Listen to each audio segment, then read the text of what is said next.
Thanks for joining us for another edition of Communication Steroids, the weekly podcast that shows you how to become a better public speaker, a more effective presenter, and a conscious and clear communicator. This is where you can find tips, tools, and techniques that you can put to use today. Here are your hosts of Communication Steroids, Tim Gonzo Gordon and Roger Pike. I want to be about the 475th person to welcome you to 2011.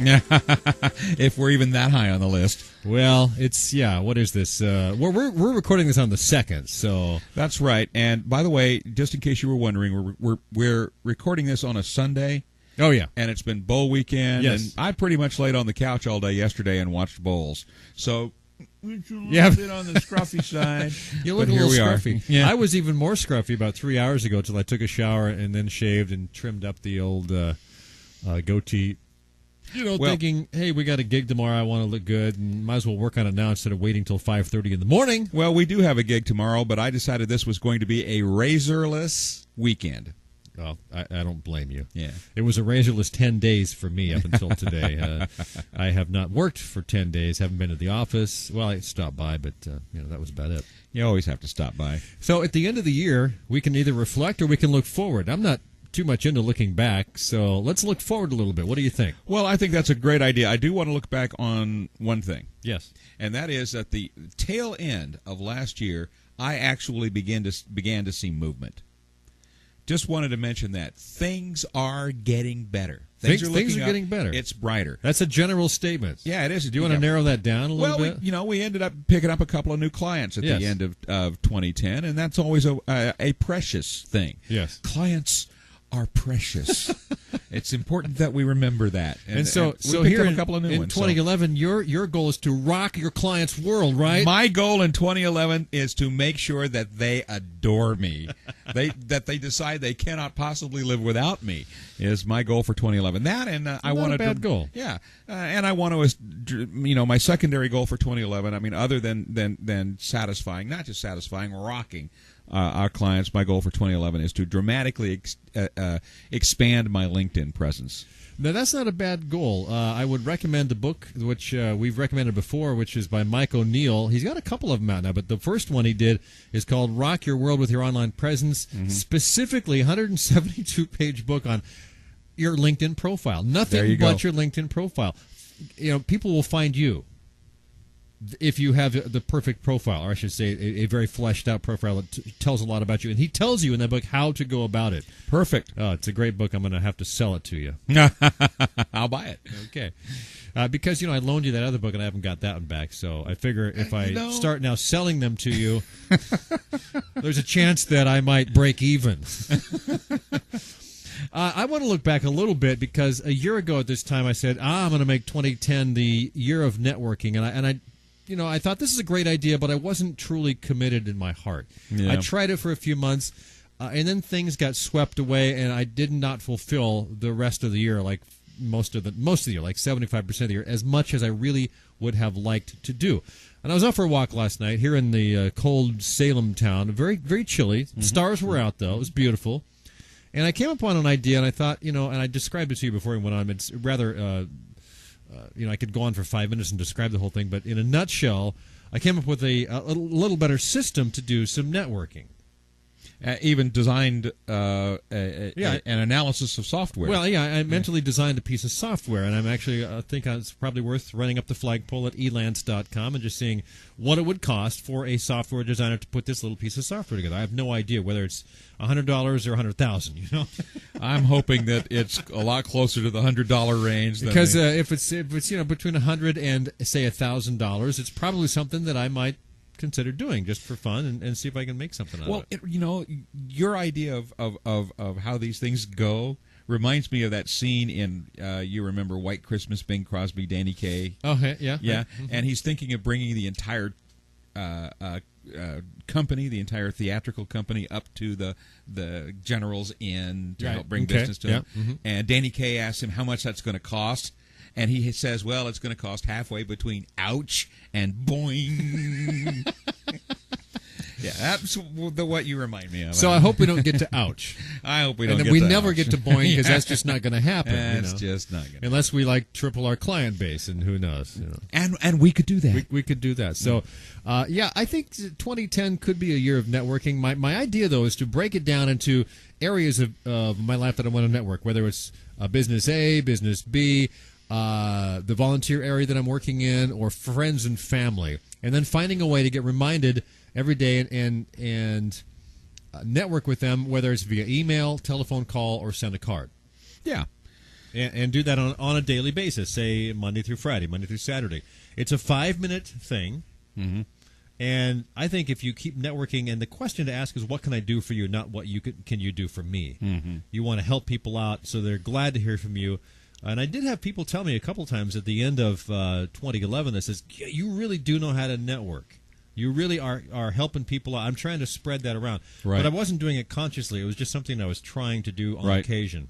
But if you do it on a regular basis and you're looking to connect people to help them out, I think that good things can come out of that. Well, I learned a new phrase, and I learned it from you in the latter part of 2010, and it's a phrase that I'm going to make probably the centerpiece of my networking activities, and that phrase is pain point. Ah, the pain point. The pain point. To find out what people's pain point is. What is it about their lives, particularly about their presentational or social networking lives, that's causing them that they just, ouch, my head hurts every time I think about that. And it could be a dull pain that only comes up on occasion, or it could be a really sharp pointed There you go. pain that's like jabbing them in the eye, and they go, I can't figure this out. But what happens to your client in the realm that you are expert in? What happens in their lives, in their professional lives, that causes them to just go, oh man, that just makes my head hurt? If you can alleviate that pain, you can make money. And sometimes that kind of happens to me, and sometimes I can't even articulate what that is, because when you get to that point and you come up to it, you kind of just turn the corner and try and go around it and figure out something else. But you keep coming back to that point. You go, oh yeah, here I am again. Okay, now what? And then you try and get around it. It took me through a lot of my 20s to figure out that it's easier to solve a problem than to put it off. Yeah. Whatever that may be. Well, you know that there's the old phrase, don't put off till tomorrow what you can do today. Yeah, and then what? And I always convoluted that around to put it off till tomorrow. You've done enough damage for one day. I think you're in the W.C. Fields arena with that sort of thought. With that sort of thinking. And how many of our viewers and listeners actually know who W.C. Fields was? Well. Yeah. My little chickadee. Yeah, there you go. So that's what I'm going to try and do. And yes, of course, we do have a number of things planned. My first quarter of this year is pretty packed. We've got this weekly class we're doing on teaching public speaking and presentation skills. That's right. And I've also got 2 or 3 webinars planned already, but one in February, one in March. And as a result of that, I've been asked to write some articles based on those webinars so they can help promote them. Right. So that's good, but that's also not till February and March. Looking at April with our buddy up in Portland, the guy who does a voice at the intro of our show, Corky, who's very adept at explaining search engine optimization and tearing people's websites apart in front of them, and they love it because he helps them. Right. He's a great public speaker, and we talked earlier a couple months ago about doing like a one-day event with him. And he has some great ideas. I'm looking forward to that. I'm really looking forward to doing that. So we'll have to have more conversation on that. And, of course, our business is adding a sales staff. I mean, that's kind of cool, too. Yeah, and at my other job, the 17 hats I wear, one of them is another job.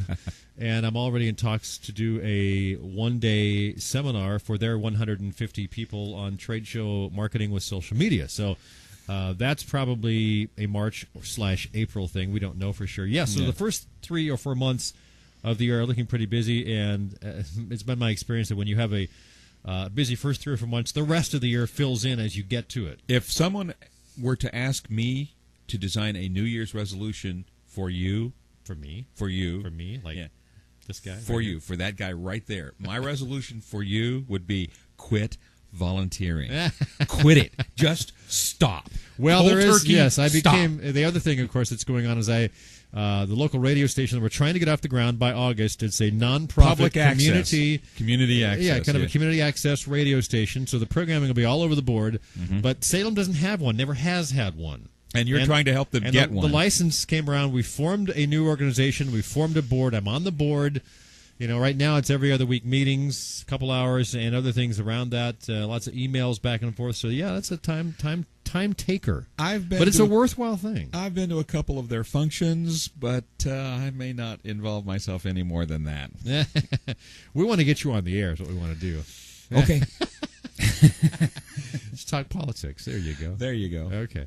So, yeah, it looks like an interesting year. Hope you have a great year, and love to have you chime in on what you're going to do with your 2011. Leave a comment. Yeah, exactly. That's a great idea. Leave a comment on communicationsteroids.com. Yes, indeed. That's the podcast for today, the first week of January 2011. By the way, I asked my son, 10-year-old son, I said, so is it correct to say 2011 or 2011? And without missing a beat, he said 2011. Really? 2011. 2011. So I like it, yeah. Well, you know, I'm a big Oregon Ducks fan, and I've got a sweatshirt now that reads BCS National Championship 2K11. 2K11. 2K11. Well, I got into an online argument with someone at the beginning of 2010, that I maintained 2010 was the right thing to do. She says, why would you say that? It's 2010. I said, okay, if that's the case, why would you say 1999? Wouldn't you say 1,999? that was just me, though, so anyway. But you do hear people say 2010. 2010. 2010, there you go. That wraps up the first podcast for 2011. And I'm Roger Pike. And I'm Tim Gordon, and this is the podcast from CommunicationSteroids.com.